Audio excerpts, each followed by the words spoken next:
Chapter 15. Political Overtones in a Drug Trial.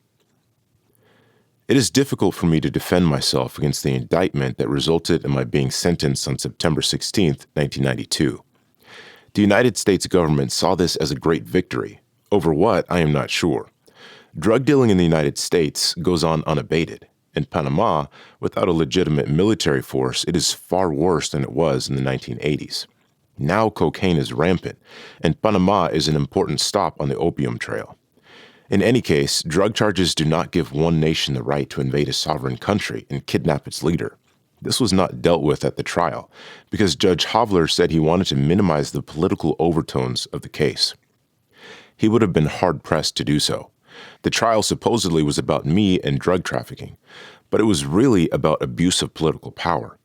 I was convicted because the system that invaded Panama and killed my countrymen, while perhaps hundreds of its own were killed, needed me to be convicted. My initial tendency here was to avoid discussing the specifics of the drug case. I was not involved in any such activities and have few means available to me to disprove a fabrication of the magnitude I faced. But I have considerable insight as to what the United States was up to in its drug conviction, and I wish to set the record straight. First of all, Panama, as I have written, was serious in its commitment to halting drug trafficking.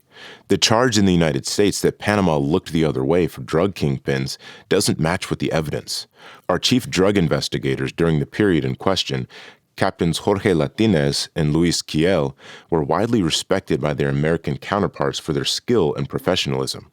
Under my command, drug investigators infiltrated drug operations and interdicted traffickers of all kinds and nationalities. U.S. prosecutors at the drug trial argued cynically that our government was involved in drugs because we didn't catch the main drug dealers.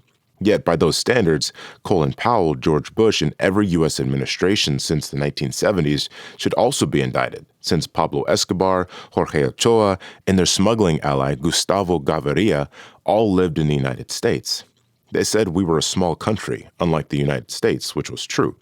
But we also had limited resources, and within our limited resources, we did an extensive job in slowing down the multi-billion-dollar drug trade when it tried to move through our country. Second of all, as the leader of a sovereign country, I had every right to order my men to infiltrate drug cartels and buy cocaine themselves.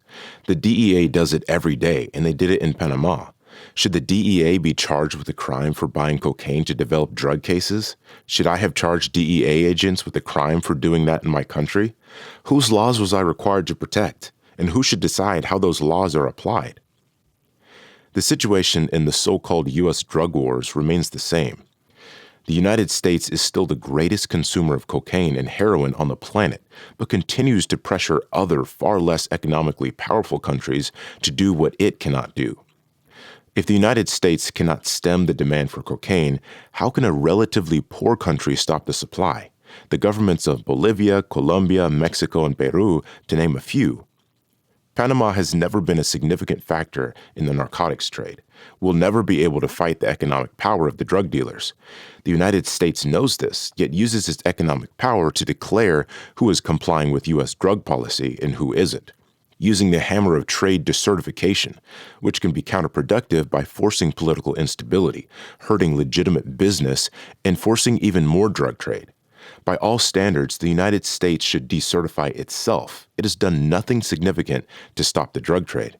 For me, the trial falls into four main areas of evidence: testimony surrounding the government's star witness, Floyd Carlton; testimony about the seizure of a cocaine processing laboratory in the Darien jungle; testimony about meetings I had with Fidel Castro; and a supposed trip I made to Medellin, the capital of Colombian drug trafficking.